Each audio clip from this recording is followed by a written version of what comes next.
Welcome to Penrose Learning, where we make understanding easy. You start by opening the PS app and signing in. The app must have permission to access your device photos. Once done, tap the Photos or Library tab at the bottom.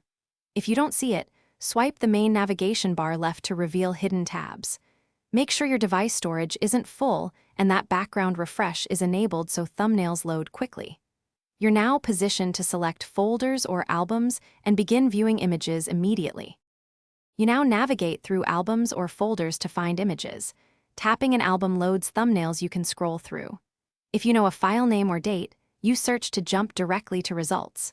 Once thumbnails load, tap a single photo to open full screen and pinch to zoom or swipe to move between images. Make sure you use the sort and filter controls to show recent, starred, or imported pictures for faster access when you have many files. You finish by opening any photo full screen to inspect details, pinch to zoom, and swipe to browse adjacent images.